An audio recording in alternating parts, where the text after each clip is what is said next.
Okay, I just lost the last one, or it was finished, so that's fine. I'm going to start another one here of the Way of the Empath. Welcome to the Way of the Empath. I was just speaking about how manipulation takes place and how, so first of all, the empath, you know, I'm aware and I'm having a constant communication with the universe. Like I'm always having a communication with nature, with the truth. And then I have to deal with the lack of truth also, the contrast, which is mostly found, well, it's found within human animals, not any other animal, just human animals. And that's why, even for example, if you go and, like when I was working as an animal trainer and I was going into people's homes and checking to see what was happening with the animals, and I would see that their supposed pets were manifesting all of their problems. Like it wasn't the animal, it was the human animal and their problems being projected onto the non-human animal. And as an empath, I'm an animal communicator, and this comes pretty naturally as we become an empath, as we basically become our true selves. Um, we automatically understand, we just, it's the universal love that is the empath, that we're able to communicate with other life forms, other life forms. And I had mentioned before in the last one that I'm having this communication back and forth with what's happening here on the earth and the animals that live here and the souls incarnate in these animal bodies, and then the extraterrestrial realms of more advanced civilizations in outer space in different places. And then in between that, the human animal realm, which is mostly fraught with, that's the chasm, that's the wound. It's like the human animal overall is the wound that's separating nature from extraterrestrial life. It's not like it's happening that way for many of these animals. I mean, it's happening because their habitats are being stolen, because they have to constantly, um, they're at limbo. They don't know how to live anymore in nature because nature is being destroyed so actively that they don't know how to find and procure the things they normally would, because there's always some human animals getting in the way and damaging their environment and damaging their food sources and damaging their ability to even hunt. For example, like the predatory animals are having a really hard time because they have to deal with human animals. And then when human animals get out of the way, they can hunt, but then they could starve to death often because they're not able to get to what they need to get to, because the human animals are always in the way of that. Or the human animals are interceding or polluting waterways and polluting just everything that these non-human animals have used as their sources for millennia, before human animals came, before they were, you know, brought into existence, even whether you could say from evolution or any other method. Um, and so there's this, you could say every generation there's this existential angst that we have to do something about things. We have to change things. Things have gotten out of hand, and this happens very quickly because 16 years is a generational cycle. It's a Pluto cycle, one orbit around the sun of Pluto, which is an elliptical orbit, pulled off slightly by planet X, which is connected directly to the closest sun system from here, star system, Sirius A, B, and C. And they're like the parent stars of our sun. And as an empath, and this is something that I know I experience, but also with the non-human animals, they're in touch with extraterrestrial life forms. They're in touch with other star systems. A lot of them are. Um,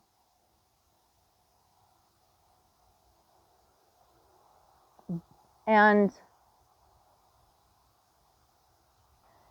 if you go out to nature, if you go away from where there's more nature than there is human, like where there's more nature than there are humans, okay, human animals, it becomes easy to sort of receive the healing power. And it, in a few hours or so, this is what it takes usually for me, a few hours, I start to feel it so deeply, and I've healed, you know, I've healed the damage from just being around the human animals. And that's not the same, though, as it is in the sense of that when I offer a healing, when I offer a healing to someone, it's not that way. It's slightly different than that. It's more like, okay, this is where I come from, and I remember myself, and there's this power that emits that comes from it. And so there's this importance of us having that time to return to that energy as people who are true healers, like master healers, like empaths.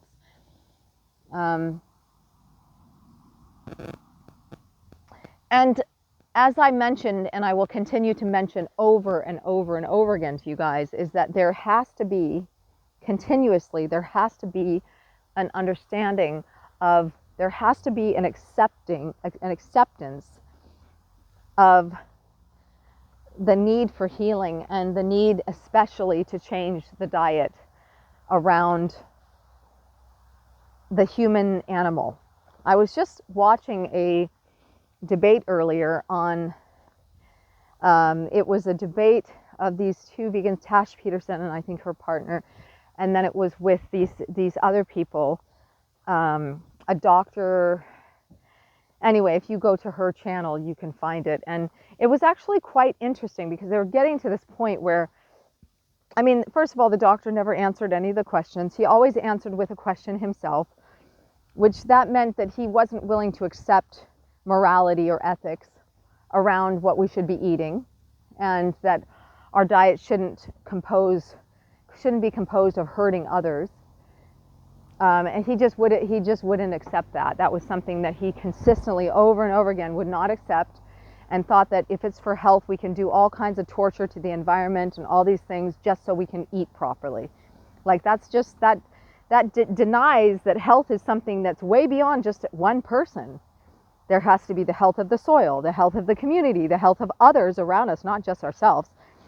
If it comes down to being healthy to hurt someone else, you've already destroyed some health from someone else. So how is that giving you health ultimately?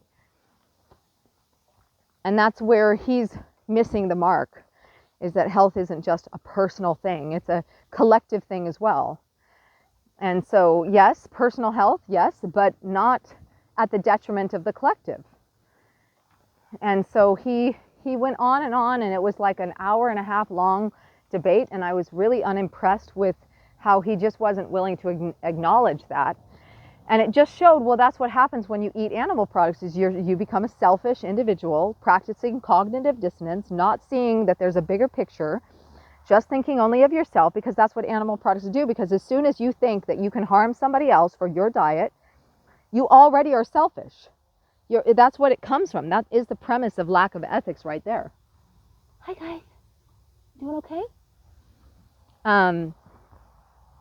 So it's not going to go away, because the reason why this argument continues to be here, and it's not going to go away, is because it's the truth.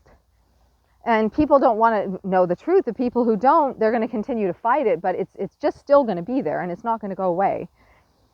And I try to see it as like, okay, well, things will get better. People will come to the awareness of what it means to be healthy, and they'll manage. And there is some truth to that, because we've had a lot of changes. I mean, look at how you can find Beyond Meat at almost any grocery store now. And that is a plant-based meat that tastes so much like what people are used to eating when they think of a burger, you know. So there's something positive in that, right? And yet, at the same time, it is a war. And if we look at it from a larger perspective, like from a bird's eye view, like the view of an eagle or something, then we can see that, yes, there's a side that's winning. And the side that's winning is the side of truth, the side of honesty, the side of righteousness, is winning. Even if at times it doesn't look that way. I mean, when you look at the bigger picture and you look at the long term and you see how things have already changed so much in the last half a century or so, that you can see that that there's no turning back. I mean, if what's happening with the war is there's this major narcissistic collapse and there's a narcissistic wound, and the collective pain body of narcissism is trying really hard to erase history and say, no, there's no such thing as an empath. There's no such thing as eating a diet of vegan food and staying healthy and being able to. They don't want that to be part of history, because if they did, that would mean there's always this option of doing the right thing. And that's what the narcissist is, like the devil. You know, he doesn't want you to figure that out. But I would say, I want to be really clear about this, because I think it's really important that we understand what the devil actually is. And the devil is the wound, the gaping wound. It's the collective wound. See, this is how the empath knows the deeper understanding of things. We know this because we know that the wound is bigger than one person, and that when people are acting out badly, they're doing it from a place from the wound. They're doing it from the place of the wound, and they're doing it from a place of wanting to keep the wound going and gaping and not healing. That's what it is. And I think that, I'm not going to say I think, I am still dissolving negative energy around me from people who think, because this is not a thought. This is not a thought. This is an observation over a long period of time. This is an understanding from a place of dietary superior dietary knowledge that has finally trickled down into the mainstream, that has put us in a place where we can see very clearly that in the blue zones all around the world, places where centenarians live well into their hundreds, very healthy and happy and actively, it is a primary plant-based diet. Primary, meaning like a very small percentage is animal products. And those small percentages are mostly raw, as in Okinawa, Japan, sashimi, to things like dried goods and raw goat cheese and stuff like that in the Mediterranean. The point is that when you look at the vast majority of people, and you look at the Western world, and you look at the people in the West, you look at the 40% and even growing obesity rate, 99% of meat is factory farmed. You're looking at a major, major problem, okay? And again, like what they were saying in this debate today, and I listen to and watch these always, I keep up with all this stuff, is that it's the lie trying to attack the truth.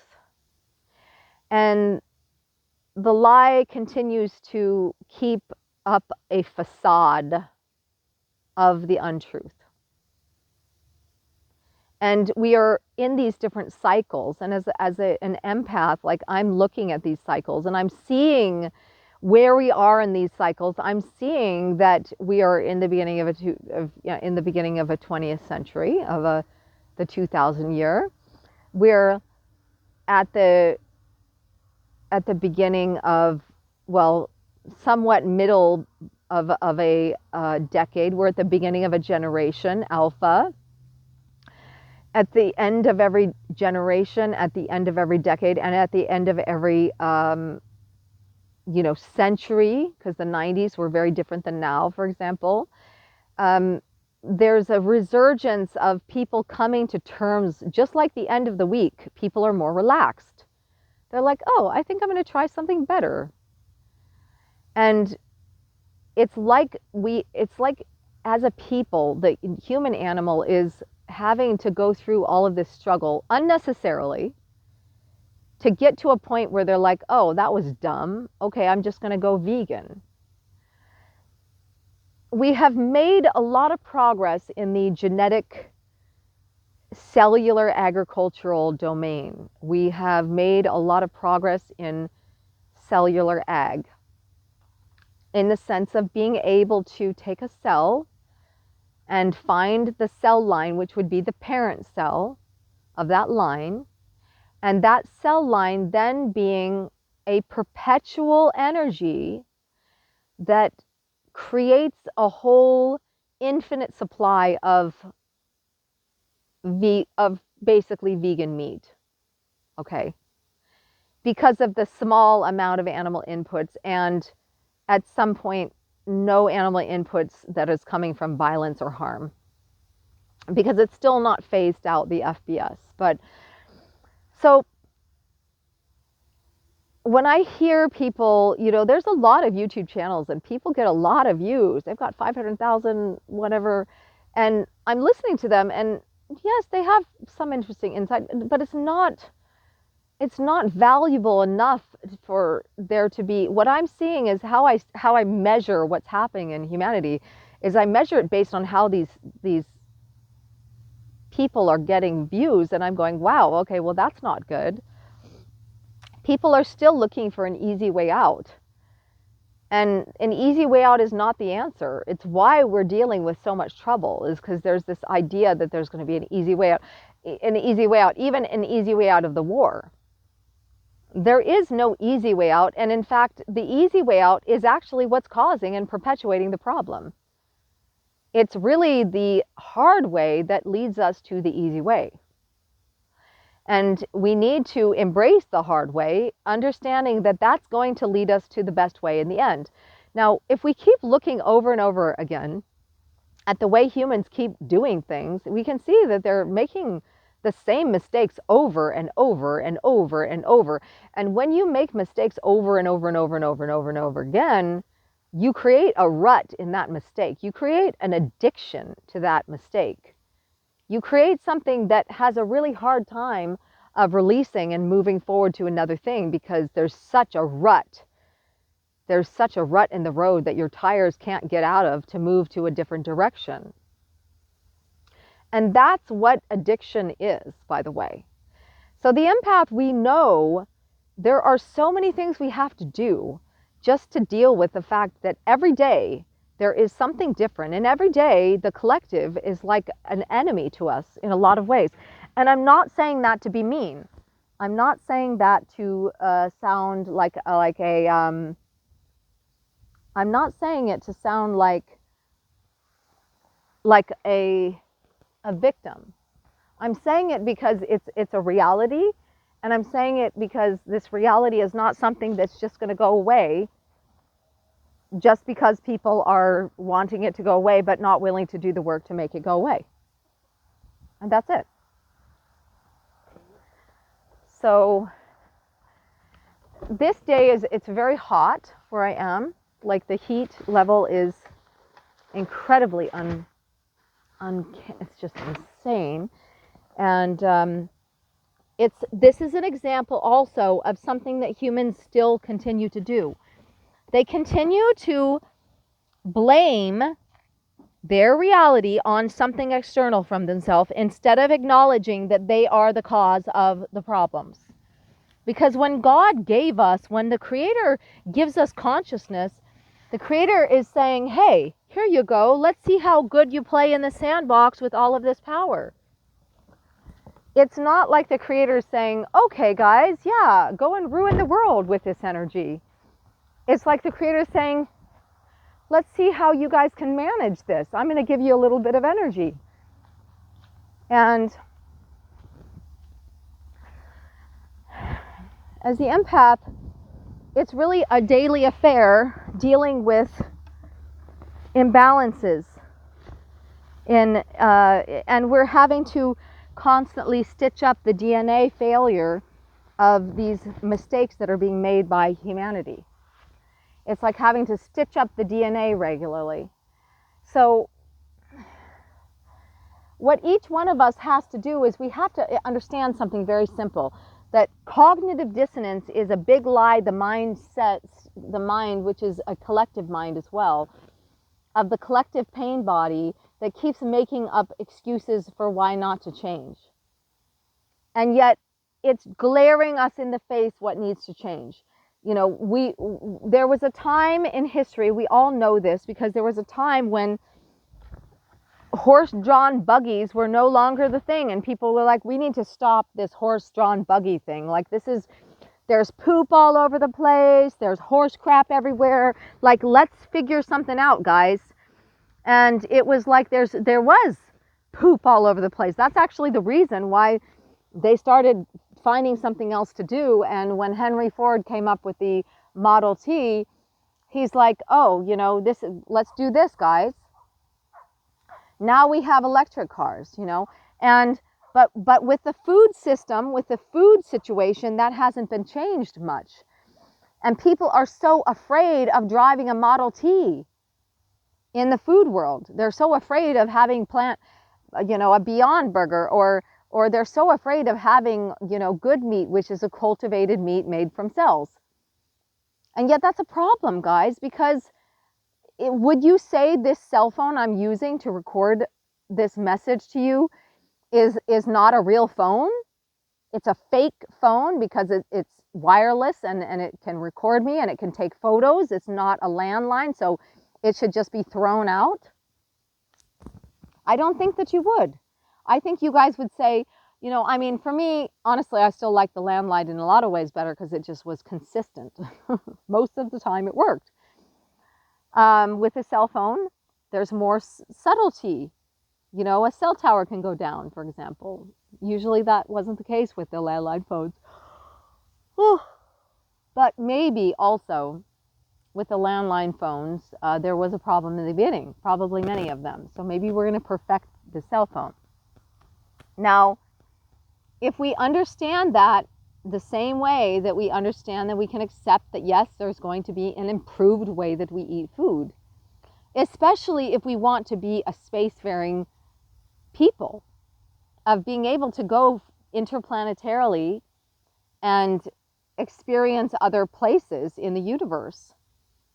We're going to have a food supply that can grow without all of these nutritive, fortifications from the earth. Now,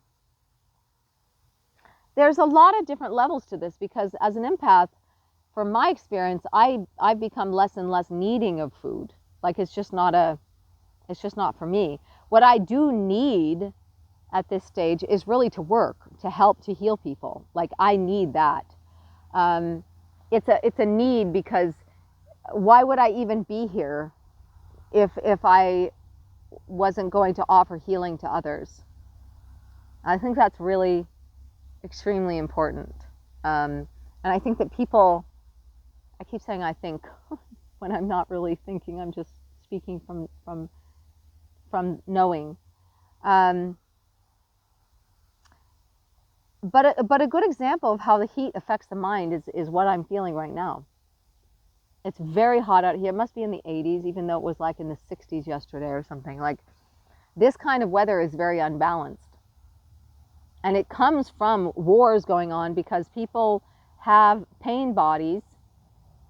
One pain body could be someone who was bullied their whole life and they had to fight for themselves, even though they're a very kind person. The other pain body could be being a bully, because that's the only way you learn to get your way, is by hurting others. Another pain body could be, like being greedy or having some kind of a sexual dysfunction, because you learned ways of coping with your problems by using these unhealthy techniques, right? I shouldn't say techniques, but like food could be an issue for some people because that was the way they learned to cope. Or another person, it could be overworking. Now, I have a little bit of a question about that whole overworking thing, because I almost feel like that those who overwork, they're trying to make up for probably having not really worked much before. Like there's a time in our life to play and there's a time to work, right? But neither here nor there. Again, and this is where this is so important. I think I'm going to um, try to go into using words to explain something to you guys about how these wars and these bigger issues happen based on the pain body not being healed. Now, remember what I mentioned about how, this is Israel-Palestine thing, is that this has been an ongoing issue for a long time. So it's not really about Israel or Palestine. This is about energies, right? This is about an energy that represents one thing and an energy that represents another. And it's based on some idea. One idea says, well, this has been our land because excuse me, we have bodies, so we need to take care of the body. And we were offered this land as a sort of payback for enduring the Holocaust and being treated horribly and having massive amounts of money stolen from us by the Germans. And because we have ancient evidence that this was our land for a long time, we want to be able to keep this land. And this land is not like the perfect land. It's not a perfect land. It's not gorgeous. It's not this. It's not that. We've made it into our homeland, even though it's arid as a desert, a lot of it, and we have to desalinize seawater.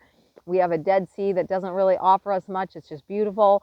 We don't have a lot, but for some reason, because we've worked so hard to make it nice, somebody else wants to steal it from us. And then from the Palestinian side, it's like, well, even though we're Muslim and we're Middle Easterners and we're like everybody else in the Middle East, we believe the same way.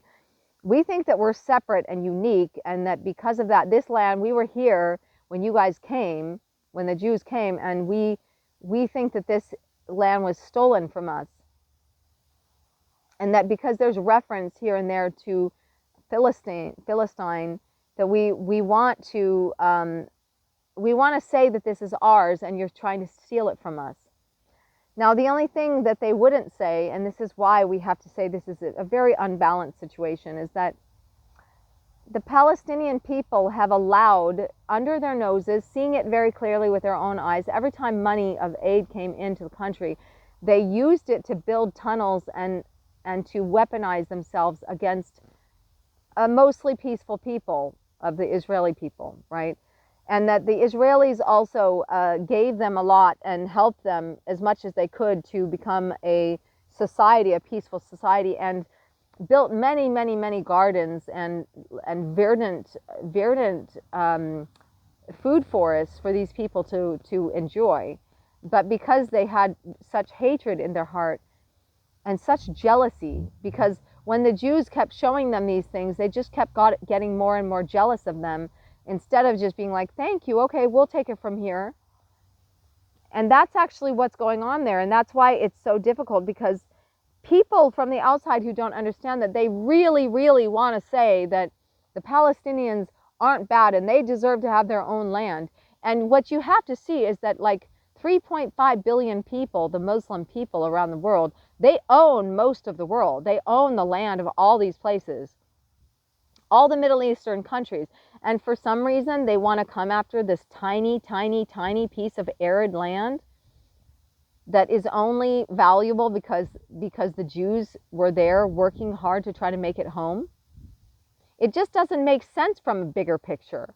And I think the reason why those who take the lower route of all of this protesting and stuff, for one, there's something in it for each one of them who's involved, right? Like maybe I have a relative that's one of these people, or maybe I'm getting paid by George Soros, or I'm doing something, right? I want to get credit at school, whatever it is, or I'm just a people pleaser and I want to take the side that looks like the underdog, even though it's not the underdog, because it's just the piece of the iceberg, like at the top. It's like this little tiny tip of the iceberg of this entire giant Muslim, Arabic sort of narcissist group around the world that believes that they're superior and that everyone should basically die or join Islam, be submissive or die. And so it's not natural, and it's not balanced, and it's not an underdog. This is a tip of an iceberg of a giant, giant group that's just trying to take away one little last bit of land, especially because they don't shine like those people of that land do. They don't shine. They're dark. They're hateful. And those people, as long as they have those shiny light people around them, those shiny light people are always going to look better than them, and it's going to make them angry. And I think that the thing with dark people, like, I'm not talking about dark skin, I'm talking about darkened consciousness, that darkened people, they would rather make up excuses for why they're dark, like, oh, we're dark because you're light. And that's an absolute lie. Like, they can join the light too. They can leave the religion of hatred, where the belief that, you know, others have to suffer and you need to murder people in order for you to, like, Allahu Akbar BS, you know. But the thing is that it's like as if it's a parasite. And I'm going to go into that too, because I think this is also a very important piece to what a narcissist is. So a narcissist is a parasite. And wow, I can smell it smells like wild mint on the wind out here. I wonder if that's wild mint over there. Mint just grows massively. It's such a beautiful herb. I love to use mint with dill and make this tzatziki sauce. Oh, beautiful. Ancient Greek recipe. It's a parasite. And I'm going to mention about the parasite because it returns us back to the diet thing. Okay, so Israel is 25% vegan, the country. And I think the reason why they've come, I shouldn't say I think, I know, this is an obvious fact, that they came to this conclusion that since they had been Holocausted, they don't want to be part of the animal Holocaust, and they actually chose to be vegans. And so they lead the world in nonviolence. They lead the world in nonviolence. And so what happens with the body is that if we eat food that creates parasites in our body because the food is cooked over 118 degrees, or it has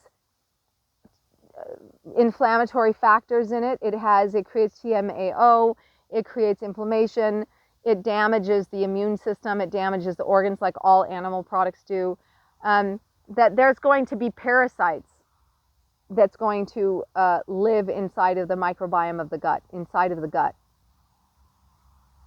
the digestive tract. And people who eat that way, they end up with these parasites in their gut that then ask for more of that bad behavior that creates those parasites, that feeds those parasites. And that by doing such a thing, they continue to be parasites in the world because they have then taken and created parasites in their own bodies. Okay?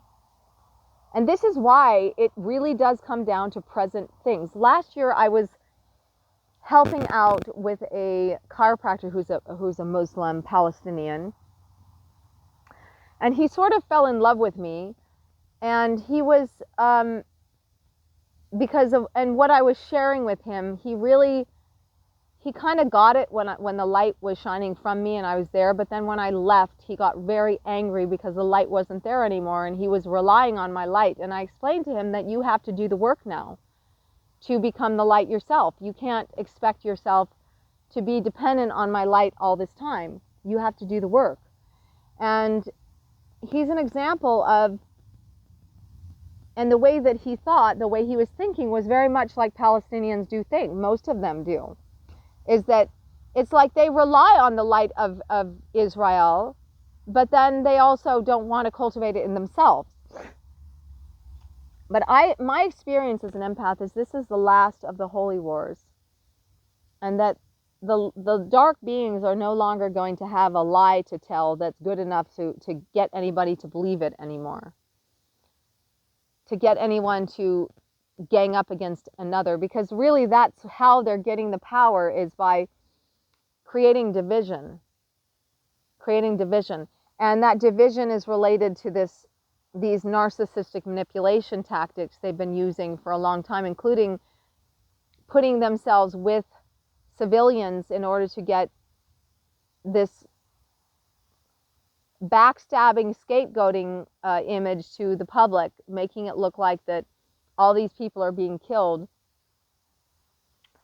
because of Israelis rather than them, who are just standing there and using these people as human shields. And for some reason, the world is looking on, and it's depending on everybody's decisions every day on what they're eating. That's really determining on which direction we're going with this. So although there's a big movement and a lot of money, like hundreds of millions being put into cellular agriculture, that's going to replace meat from an animal, it will. The education and helping people to get beyond that narcissistic cognitive dissonance of thinking that it's only good meat if you torture, if you confine and enslave an animal and steal their life from them and force them into a confined situation against their will and breed and rape them to force them to keep breeding in order for you to steal their babies and steal the milk that's meant for them so that you can take it and put it on your breakfast cereal. Like, this is the underlying cause of all of the deceit on earth, is this use of animals as a food product. And I've tried to explain this. I feel like I could talk for hours about it, but it seems like what people are missing is that they're just not doing it, because as long as they consume these unhealthy, when they consume death, they're consuming the lie by consuming animal products. They're consuming the lie and the torture and the confinement and enslavement of non-human animals. That's actually what they're doing. They're consuming it. And so then that becomes them. And then they defend the lie, which is themselves. They're defending the lie, which is themselves, because they have fed themselves that way. They have fed themselves the lie. And then they want to defend it because it's like part of their identity. So the way that we change that is by not feeding the lie and giving up that use of animals as a food source, not just as a food source, but we're talking on all levels. I mean, the reason that slavery ended during the Civil War and before that, it was not just because there was a major war fought and many hundreds of, maybe tens of thousands, probably more people died. It was because we found a solution, and that solution was the motor, was the machine that could then do the work of many slaves. And so because of those machines, they took over the work of a lot of this work that the slaves had done, like tilling the fields and everything. And so with these machines came also power, because then black gold was discovered, a way to fuel these machines, right? So generations and empires and families got very rich and powerful because they were able to find something that became a primary energy source, but that energy source was there to overcome a problem, right? So remember, crisis yields opportunity, and an empath, we know this. So this whole thing with this food debacle that we're involved in right now is that we need to go beyond all meat, in a sense. Ultimately, all animal products are not good for the human body. And those of you who disagree with me, you'll see in time, or maybe you won't, maybe you'll die young because of your lack of knowledge about this, but lack of connection to your own body and seeing how your body is affected by these products. Even if they are cultured, there's still going to be some damage because they're not good for the health, because the body was not designed for those foods. Now that's something that I know factually, but it's okay. You know, we can agree to disagree, some of you. That's life. It's just that the people who don't have vision and don't see the future and can't look at go to the future and then see us looking back, like even looking back on the things that we believe was good for us before. Like, we used to think that like bacon was good for us when it's a class 1 carcinogen, like cancer causing element. bacon, which is pork, or that we thought that cigarettes were good and that all of the athletes and doctors used to smoke cigarettes and they're horribly bad for us, carcinogenic. All we have to do is look at history, at the crazy things that we have done in order to look for a cure at the time that we had when we had limited knowledge about certain things. But I'm not saying that that's also true, because there are places in the world where they always had the knowledge, like Bharat, like India, like Ayurveda, where there's a knowledge of why disease happens and there was a cure already. They already knew all of these things. So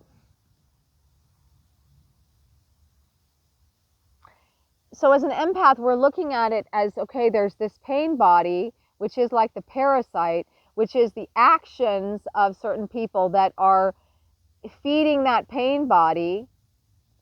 And we can see these flows, ebb and flows too, because there's this attack that recently happened. It was a big blast of negativity. And it was like the pain body being like a bunch of people who are like, oh, I don't want to face that, so let's just torture our bodies.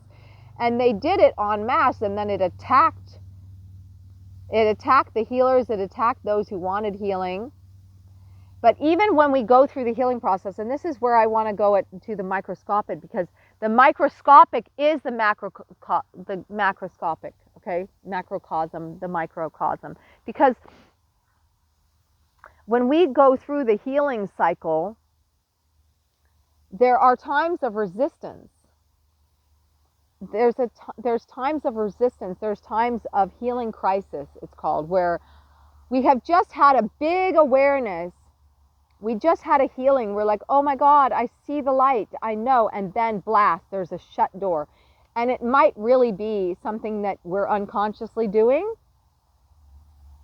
but it's happening. And for healing to take place, the contractions and expansions have to be utilized on and worked on in order for that expansion of consciousness, expansion of healing to take place on a greater scale.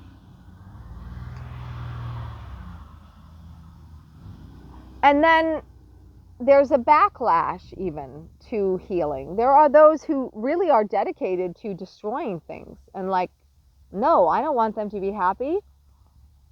You know, there's like demonic energies that have been created by these bad actions that have fed this narcissistic culture.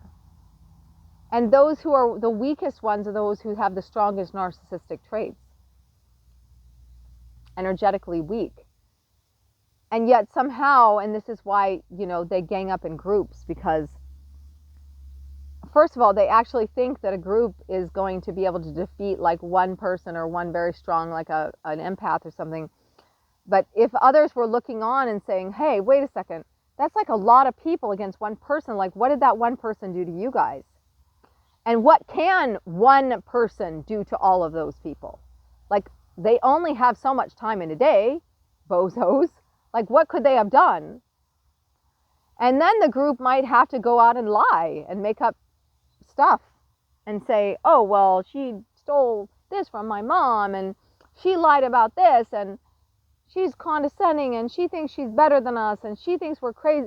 You know, like when I'm thinking of this Palestinian last year, he'd be like, here you are judging us and we're eating meat. And it's like, no, give me some evidence of that, bozo. When did I ever say something? When did I ever do something? When did I ever say or do anything?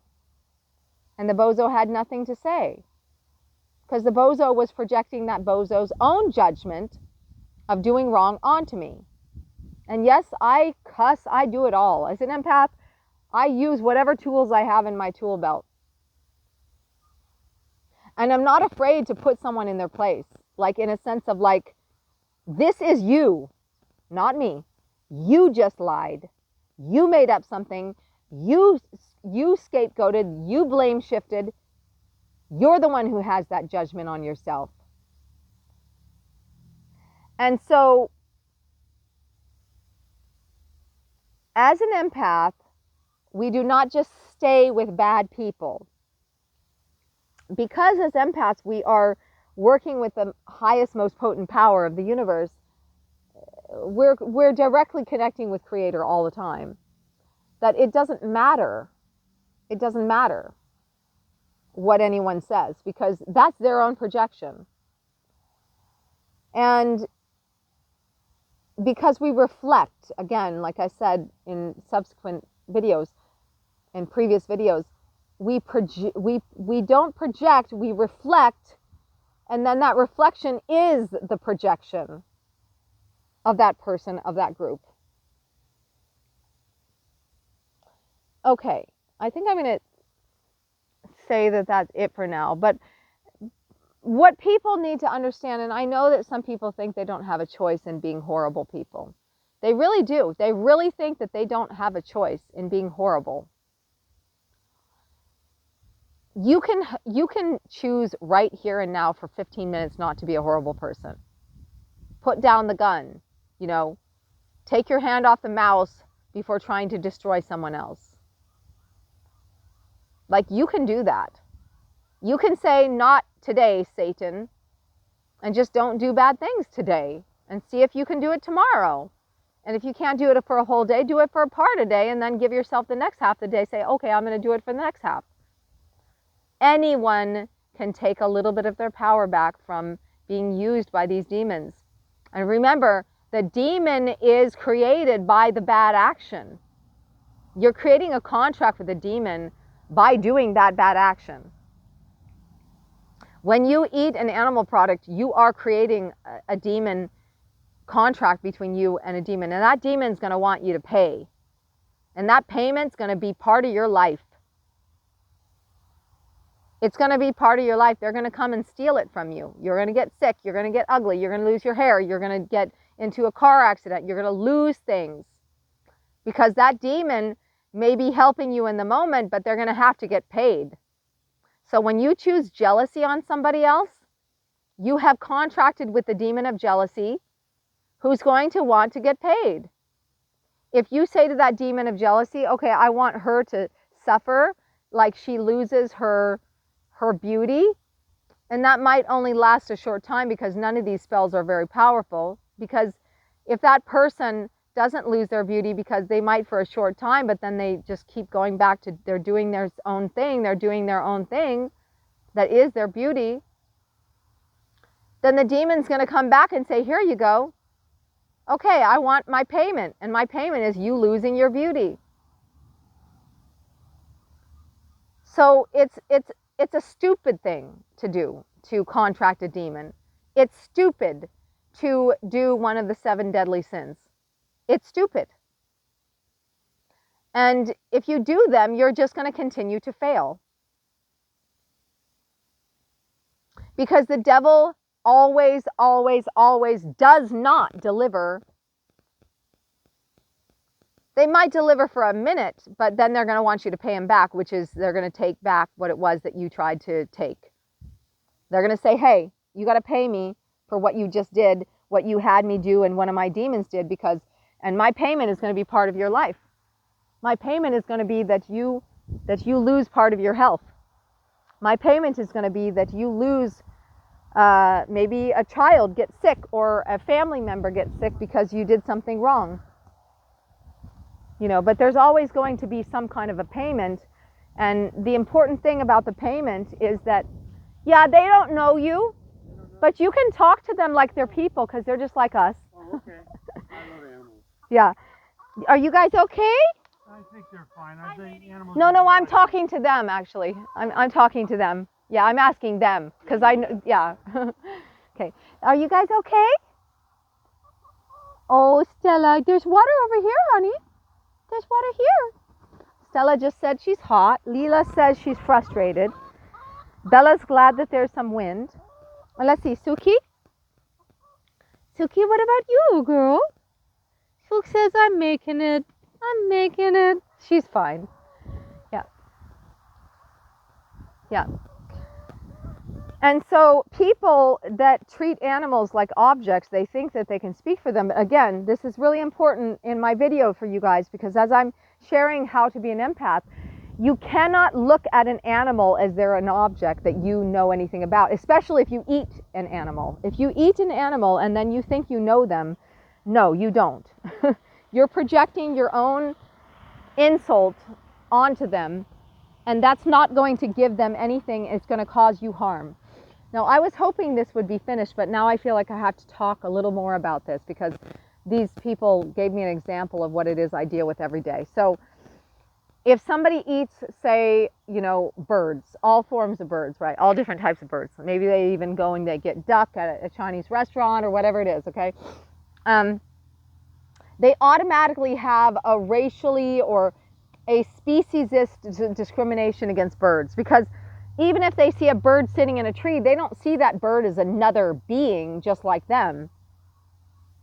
They see the bird as an object, and on a subconscious or unconscious level, they see that being as something to be used and exploited.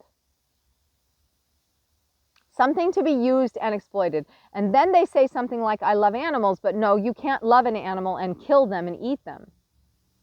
So it's a dichotomy. And as I mentioned to you guys before, that is called cognitive dissonance. Cognitive dissonance.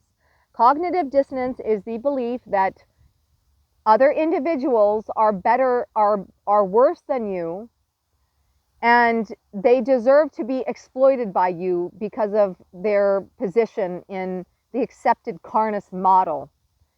And carnism, as I've mentioned before, is a term used by Dr. Melanie Joy, a PhD psychologist, that coined the term as a term for the current model of discrimination, speciesism, human supremacy, and anthropocentrism, which includes the idea that humans are superior to other animals, human animals, and that all other animals were put here for us to devour, take advantage of, confine, abuse, and enslave. And before this, it was the slaves as well. Remember, humans used to think that African slaves were also a part of these animals, right? So cognitive dissonance is this thick covering that comes from eating animal products over the brain, over the pineal gland, which damages the ability to perceive properly and look at an individual as a subject, a free agent living out its own experience. It's like robbing them of their own personal experience. It's like looking at that bird in the tree and trying to take a photo of it and thinking somehow they know that bird because they took a photo of them. No, they don't. They don't know that that bird goes back to its nest at night. They don't know that that bird has its own life. That bird has had children. That bird has a family. That bird is just trying to get by every day. That bird is making itself comfortable when it's raining. That bird that is protecting itself from other predators. That bird has enough trouble just dealing with being a bird in the wilderness than to have a human take a picture of it, put it up on social media, and act like they're so cool because they put a bird on their profile. That bird is trying to live out its life in peace, to have its family, to have creature comforts, to have its little nest or its little... Some birds don't even have any family, and like human animals, have to go and try to find a family even when they don't have one. And so the belief that you love animals and yet you torture and you kill them and you support that is an absolute lie. And human animals do this all the time to other animals. They don't understand that 99% of the food that they eat, when they order food out or they go out to a restaurant or they buy in a store, is coming from a factory farm where these animals are enslaved, en masse enslaved, and used as products, tortured their entire lifetimes, having their tails docked, their teeth cut out, their horns burned without any anesthesia, where their babies are continuously taken away from them, just like the slaves, the African slaves, where they were bred, where you could buy a strong African male slave to have with your African female slave, that you could breed them and have children slaves and use them to plow your fields. It's the same exact thing. And the same reasoning comes with it. Oh, they're less than us. They don't think. Even though they have a brain, they don't think. They don't have feelings. They don't care if their kids are taken away from them. They're a fifth of a person. It's the same bullshit. Same bullshit, different day. So we're at this precipice, and as an empath myself, as a true empath, I can see that precipice very well. I see things instantly, and I see them before they happen in the world, before they've been accepted by the pessimists of society, those who don't believe anything's ever going to change, those who actually actively block change, even when they know it's better and they know it's good for them too, they actively block change. I'm seeing it way before even the optimists, and I'm saying, okay, guys, so this is what human animals need to do. So I recommend to any of you who want to study up on cultivated meat and animal products to watch Meat the Future, MEAT, The Future. The story and the true story documentary of Dr. Uma Valeti from India, an Indian cardiologist who was able to find, when he was studying to grow heart tissue with cells, he found a way to grow animal cells.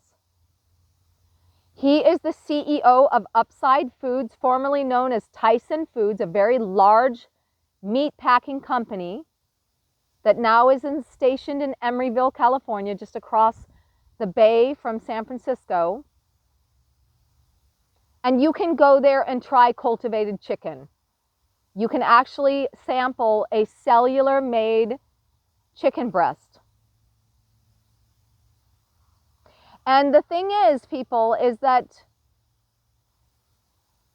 this is just like the Model T. There was lots and lots of poop all over, and everybody was complaining about it, saying, you know, this horse and buggy thing, it's just not working.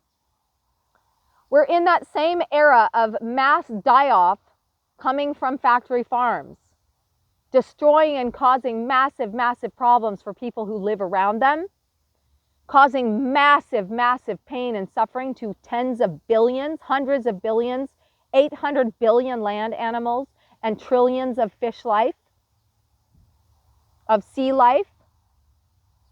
Sea life, seafood. They call it seafood, but it's sea life. When all we have to do is take a healthy adult cell line and grow perpetually, infinitely that cell line to produce a product that can, over time, as we're already learning with 3D printing and scaffolding, to shape it into the shape of something even more perfect than what we have had before. Raising the whole level of quality of food that's available, removing 96% of energy and energy sources put into that food, including viruses and hormones and steroids and antibiotics, 80% of antibiotics being fed to these livestock animals. All of that's eliminated. We can eliminate any COVID-19 or COVID-20, 25, 26, whatever. Why wouldn't we accept that? Why wouldn't we adopt that? And I'll tell you, like I said, you can refer back to the earlier parts of this video. You can see why that is. There is a pain body that's a collective pain body. It doesn't mean it can't grow or heal or change, but that is the resistance.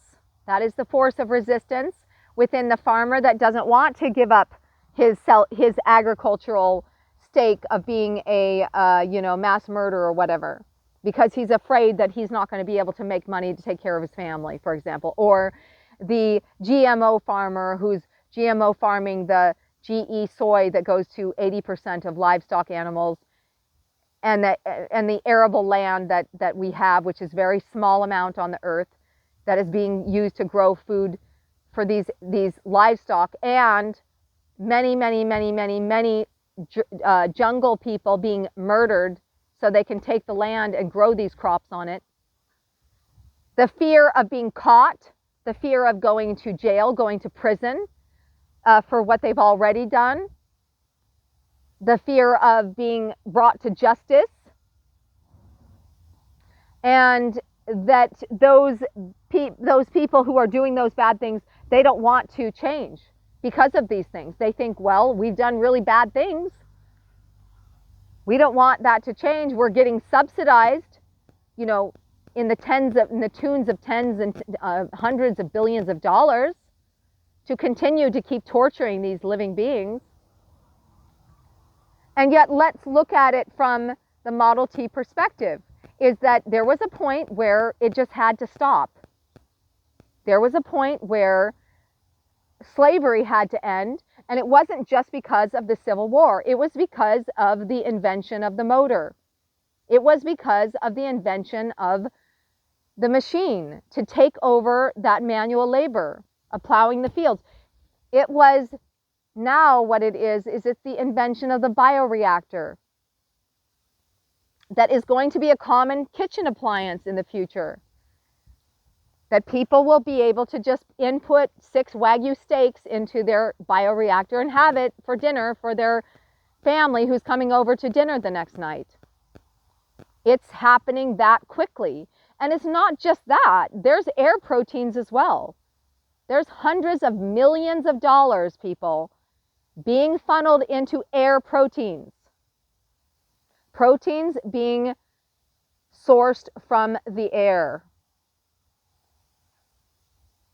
It's real. Look it up. Google it.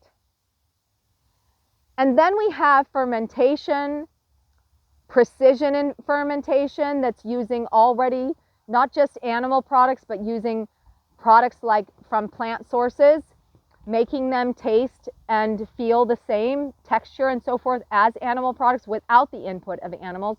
And then we have companies like Beyond Meat where they've got the taste and texture down so closely, and then with Impossible Foods using that very miracle ingredient of the heme protein from a plant cell form. And we see that this is already happening. So what do we do as human animals or souls living in this human body? What do we do to shape ourselves in that direction? To stop the resistance within ourselves to change, to understanding the safety level of these products being superior, and to getting over the selfishness and greed and the fear of having to pay the price for doing damage, for being a part of the problem. Because those people who are doing those things that are part of the problem, they can avoid what's coming to them just by making the change needed, by growing something better, by trusting that the universe has their back, that they're going to be able to take care of their children by not doing something of the devil and of the demon realm. So I think that that's a good message for today for you guys. And I'm going to continue to go on about these things because this is the topic. And diet is 80% of the problem or 80% of the solution. And for some reason, and especially here in Marin County where I am right now, there's a tremendous amount of resistance here because the reason why it's here is because this used to be a major hippie place where there were a lot of hippies. There were a lot of people that were thought they were all spiritual and stuff, and they were met with the swamis in the 1900s, in the early 1900s, in the 20s when Paramahamsa Yogananda came over from India, and then a number of different swamis came over and started to bring this message of peace and hope. And the Beatles went over to India, and there were all of these groups. You know, there was the Timothy Leary people. There were the Stanford people doing the using MDMA and ecstasy and stuff like that, using them to see how it would open the third eye, and people were waking up basically, right? But the problem with that generation, the baby boomers, is that they all became entitled narcissists, most of them. And the ones who didn't got kicked off of their land, like this guy not too far away from here who had a place called The Last Resort, who got kicked out by these nasty narcissists here in this community because he had a composting toilet. And he was showing how to use nature in a way that didn't damage it, in a way that we could live. He was like the last hippie, true hippie, and he even had land and money. And they kicked him off his land, these nasty narcissists. So the other thing with Marin people is that they're extremely entitled because they lost their light of the 60s. They lost their vision. And it's possible that that came from wounding because they were trying to make a change. And somehow the world wasn't ready and they had to fight the darkness, and eventually it hurt them. But that doesn't mean that they have the right to keep perpetuating negativity because of it. When I came to Marin, it was in the 90s, and I was in New York City at the time, a very wealthy woman, a millionaire. At age 26, I was a multi-millionaire. I had $5 million from the people that I knew in New York. When I was invited to New York City, and I met, right away, I met the Thurman family. Steve Jobs was one of my first clients. I didn't even know what I was doing. I was just enveloped by all these famous people because I was in the right place at the right time, and I knew the right people, and I was willing to be brave and to wing it. But when I came to Marin, and I remember it was because I had been invited by Roxanne Klein, a billionaire, her and Michael Klein, her husband, who was a billionaire. They invited me because I had met them at Charlie Trotter's out in Chicago, back when I used to fly just to have dinner somewhere. When I was living on the East Coast, we'd just take a little plane, fly to Chicago or fly to Maine, and go out to dinner and come back. Or stay the night and come back the next day. It was just like that. That was my life. I used to spend $40,000, anywhere from $30,000 to $40,000 a month, living up a very, very high level lifestyle. And at the time, I didn't even really think much of it. I was like, this is my life. It is what it is. Like, I hadn't ever experienced it before, so there I was experiencing it. But yeah, Roxanne Klein had a restaurant in Larkspur where now it's Pico Pico. And Roxanne it was all raw vegan foods, raw living foods, 100% raw living foods. You had to wait 6 weeks to get a reservation. She had a wine pairing, 10 course, anything from 4 to 10 course tasting menu. Her food was divine. There was nothing more divine on earth. I had been to all the most famous restaurants back then, and I knew hers was the best. And it was also 100% of the profits went to charity. So she was helping, doing great things with it. She may have done like a lot of rich people do and just made a charity just so she could funnel money to something else and not pay taxes. That's possible. I never learned that. But she had Chad Sarno come out, and I think Derek was out too, Chad's brother. But Chad and her built her first cookbook called Raw, and she was quite famous. And so when I moved to Marin, I flew into Portland, bought myself a Land Rover Discovery, drove down here, and I just stayed at an inn for the first 3 months and paid $200 a night just to like have a nice place and my own kitchen and have a wine hour every night, because back then I liked to try California wines. I mean, it's hard not to because there's so many different kinds, and I saw because I had known, I'd worked with Hillary Clinton when she was a senator. Like I knew all these famous people. Like for me, I was already at that place. I didn't care. I mean, to me, it was what it was. I mean, I was in that world. I didn't see it as anything different. I saw it actually as there were the same problems in that world as there are in any other world, except it was more, it was worse in lots of ways, because there's a lot of drugs and there's a lot of really unhealthy sexual behavior and a lot of lying and cheating and stealing and a lot of cover-ups. When you have money, people could just cover it up, pay to get out of jail, or pay to not go to jail, or pay to, and so I saw all of that. But what I saw also was that, yes, you have money. Everybody wants to give you money. They're there for you when you have money. It's not when you don't have money, because when you don't have money, that's when they're not there for you. So it didn't even matter. It was what it was. And what I saw with a lot of these companies, Nika Pascal, who owns the Urban Remedy, she was a friend of Roxanne. I met her. She ended up partnering with Cindy Crawford and growing her business massively. But the original plan for Urban Remedy was all raw vegan food. It was raw vegan for a number of years at her place in San Rafael before she started expanding.